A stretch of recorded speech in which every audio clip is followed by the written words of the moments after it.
നിങ്ങളുടെ ഇഷ്ട പരമ്പരകൾ എക്സ്ക്ലൂസീവായി സൺ നെക്സ്റ്റ് ആപ്പിലൂടെ തികച്ചും ഫ്രീ ആയി ഇപ്പോഴേ ആപ്പ് ഡൗൺലോഡ് ചെയ്യൂ.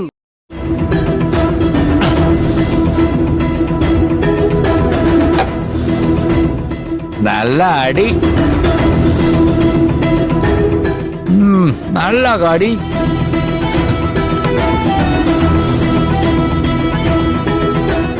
അല്ല ചേട്ടൻ പേര് പറഞ്ഞില്ലല്ലോ. ചാച്ചപ്പൻ. നല്ല പേര്. ഈ മുതലാളിമാരെങ്ങനെ? നിങ്ങള് കൂട്ടുകാരല്ലേ? ആ, കൂട്ടുകാരാ. പക്ഷെ കോടികളുടെ ഇടപാടല്ലേ. കാലം വല്ലാത്തതാ. ആരാ എപ്പോഴാ എവിടെ നിന്നാ പണി നിന്ന് ആർക്കറിയാം?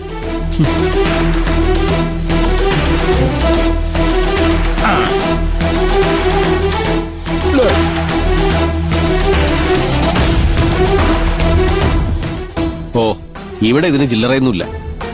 അതിന് അച്ചായനോട് ആരാ ചില്ലറ ചോദിച്ചേ? നാളെ നമ്മൾ ഫ്രണ്ട്സ് ആവേണ്ടവരല്ലയോ? അല്ല ചായ, ഞാൻ ചോദിച്ചതിന് മറുപടി പറഞ്ഞില്ല. ഈ ലോയിസ് മുതലാളിയും നമ്പടി മുതലാളിയും നമ്പാൻ പറ്റിയവരാണോ? പേടിക്കണ്ട, ഒരാൾ 916 ആണെങ്കിലേ മറ്റേ ആൾ ഡയമണ്ടാ. ആണോ? പിന്നല്ലാതെ. നിങ്ങൾ രക്ഷപ്പെട്ടെന്ന് പറഞ്ഞാ മതി. ഇവിടെ വന്നുകൂടിയവരാരും പിന്നെ ഇവിടം വിട്ടു പോയിട്ടില്ല.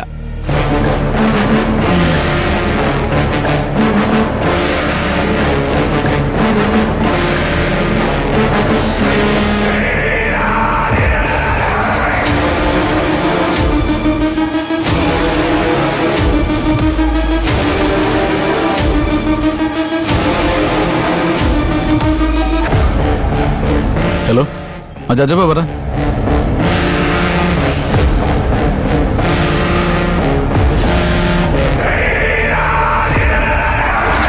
ഓ, അങ്ങനെയാ? ആ ശരി, അവന്റെ ഓരോ നീക്കങ്ങളും അപ്പപ്പോ എന്നെ അറിയിക്കണം. ശരി മുതലാളി. ശരി.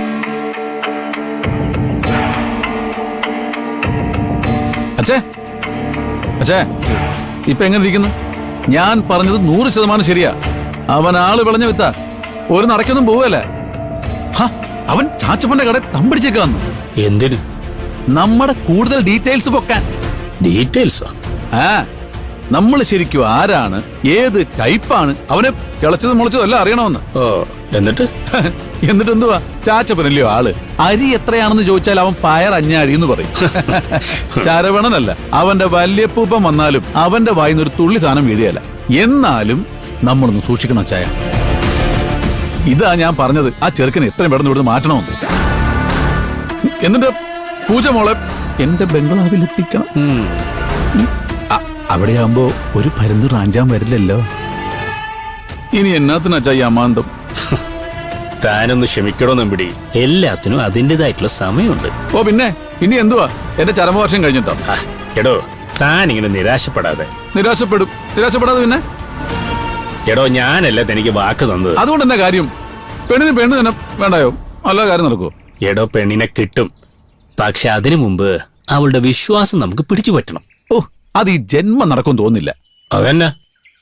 അവൻ ജീവിച്ചിരിക്കുമ്പം അവൻ എന്നെ സമ്മതിക്കുന്ന അച്ഛന് തോന്നുന്നുണ്ടോ? എന്നാ പിന്നെ അവനെ കൊല്ലണം. അച്ഛായ, ഞാൻ കാര്യമായിട്ട് പറഞ്ഞാടോ. കൊല്ലാതെ വേറെ വഴിയില്ലെങ്കിൽ കൊല്ലണം. ഹൈ റേഞ്ചിന്റെ നിയമം അതാണ്. കർത്താവ് തമ്പുരാൻ അതിനു വേണ്ടിയാ ഈ കണ്ട മലയും കൊക്കയും കാടും ഒക്കെ ഉണ്ടാക്കിയിരിക്കുന്നത്. കൊന്നാലും തിന്നാലും ഒരുത്തനും പുറത്തറിയാതിരിക്കാൻ. അവന്റെ വിധി അതാണെങ്കിൽ നമുക്ക് പിന്നെ തടുക്കാൻ പറ്റുമോ നമ്പടി? എങ്കിൽ പിന്നെ പയ്യനെ കൊല്ലല്ലേ?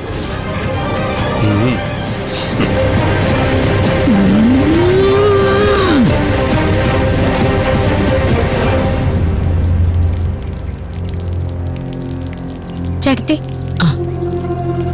ഏതായാലും കുഴപ്പമൊന്നുമില്ലാതെ അയാളെ പറഞ്ഞയച്ചല്ലോ. മോളുടെ വീട്ടുകാരാണോ അയാളെ ഇങ്ങോട്ട് പറഞ്ഞു വിട്ടത്? അറിയില്ല. വീട്ടുകാരെ കാണാൻ മോക്ക് തോന്നുന്നില്ലേ? മോക്ക് കൂടപ്പുറപ്പുകളൊക്കെ ഉണ്ടോ? അല്ല, എന്നോട് പറയാൻ ബുദ്ധിമുട്ടാണെങ്കിൽ വേണ്ട.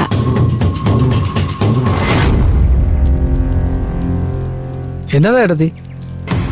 ഓ ഒന്നുമില്ല, വെറുതെ.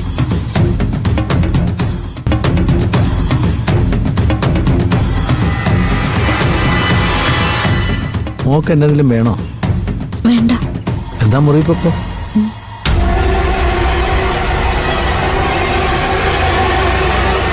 ചേട്ടത്തി, എന്നെ മോളെ?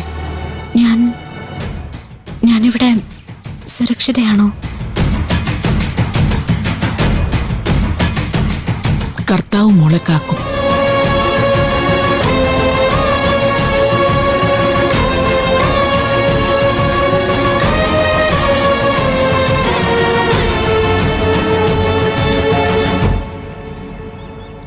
അന്വേഷിച്ചു സാർ. ഞാൻ നേരെ പോയി വിശദമായിട്ട് അന്വേഷിച്ചു. നമ്മൾ വിചാരിക്കുന്ന പോലെയൊന്നുമല്ല. അവര് ഗംഭീര പാർട്ടികളാണ്. എസ്റ്റേറ്റും ബംഗ്ലാവും ഭാമവും തോട്ടവും ചാപ്പും ചവറും എന്ന് വേണ്ട ഹൈ റേഞ്ചിൽ അവർക്കില്ലാത്ത ഒന്നുമില്ല. അല്ല, ശരവണൻ പോയത് ആദ്യ കുറിച്ച് അന്വേഷിക്കാനല്ലേ? അതെ സാർ. നൈസായിട്ട് ഞാൻ അതും അന്വേഷിച്ചു. എന്നിട്ട് ഈ പറഞ്ഞ സെബാൻ നമ്മുടെ ആദിത്യന്റെ കൂടെ പഠിച്ചാണല്ലോ. ആ ഒരു പരിചയം മാത്രമേ ഈ പറഞ്ഞ ലൂയിസിന് ആദിത്യനായിട്ടുള്ളൂ. ആ പിന്നെ സെബാൻ എന്ന് പറഞ്ഞ അയാൾക്കൊരു വീക്ക്നെസ്സാ. അതിനു വേണ്ടി എന്തോ മ്യൂസിയമോ സ്മാരകോ അങ്ങനെ ഏതാണ്ടൊക്കെ അയാൾ പണിയുന്നുണ്ട്. അവിടെ വയ്ക്കാൻ അവൻ ഉപയോഗിച്ച സാധനങ്ങളൊക്കെ തപ്പി അയാൾ ഇറങ്ങിയിരിക്കുക. നമ്മൾ ഈ ഗാന്ധിജിയുടെയൊക്കെ വടിയും ചെരുപ്പും കണ്ണടയൊക്കെ ഗ്ലാസ് പിടിക്കത്തിട്ട് വെക്കത്തില്ലേ, അതുപോലെ. ഓരോരുത്തർക്കും ഓരോ തരത്തിലുള്ള ഭ്രാന്തല്ലേ സാറേ. ഇയാളൊരുത്തന് മ്യൂസിയം ഭ്രാന്ത്, അത്രേ ഉള്ളൂ. അപ്പോ ആദ്യയെ പറ്റി അയാൾക്കൊന്നും അറിയില്ലല്ലേ? ഇല്ല സാറേ. ആ നമ്മുടെ ഈ അഴകിയ രാവണല്ല മമ്മൂട്ടിയെ പോലെ വേദനിക്കുന്ന ഒരു കോടീശ്വരൻ അയാള്. വേറെ കാര്യമൊന്നുമില്ല. പാരമ്പര്യമായിട്ട് കുറച്ച് സ്വത്തും മുതലും ഒക്കെ അയാൾക്ക് കിട്ടിയിട്ടുണ്ട്. അത് വെച്ചുള്ള കളിയാ. അപ്പോ മുത്തശ്ശി കണ്ട സ്വപ്നം? ഓ ചുമ്മാ വെറുതെ. അങ്ങനെ വല്ലതും ഭൂമിയിൽ നടക്കുന്ന കാര്യമാണോ സാറേ? ഈ സ്വപ്നമൊക്കെ സാക്ഷാത്കരിക്കാൻ പോയാ പിന്നെ അതിനല്ലേ സമയം കാണൂ. എന്റെ സാറേ, ഈ ഭ്രാന്തൊക്കെ നമ്മൾ വിട്ടേക്ക്. എന്നിട്ട് റിയാലിറ്റി സയൻസുമായി ബന്ധപ്പെട്ട് ജീവിക്കാൻ നോക്കും. സാറേ, ഈ പറക്കുന്തളിയ എന്ന് പറയുന്നതല്ലാതെ ഇന്ന് വരെ ഏതെങ്കിലും ഒരു വായി നോക്കി പറക്കുന്തളി കണ്ടിട്ടുണ്ടോ? ഇല്ല. എന്താ കാര്യം? അങ്ങനെ ഒരു സാധനം ഇല്ല. അത് തന്നെ. എന്റെ സാറേ, ഈ ഭൂമിയിലല്ലാതെ വേറെ ഒരു ഗ്രഹത്തിലും ജീവനില്ല. പിന്നെ എങ്ങനെ സാറേ ഈ അന്യഗ്രഹ ജീവികളും പറക്കും തെളിയൊക്കെ ഉണ്ടാവുന്നത്? ഞാനൊരു സത്യം തുറന്നു പറയാം. ഇതൊക്കെ സാറിന്റെ മുത്തശ്ശിയുടെ വെറും തോന്നലുകൾ മാത്രമാണ്.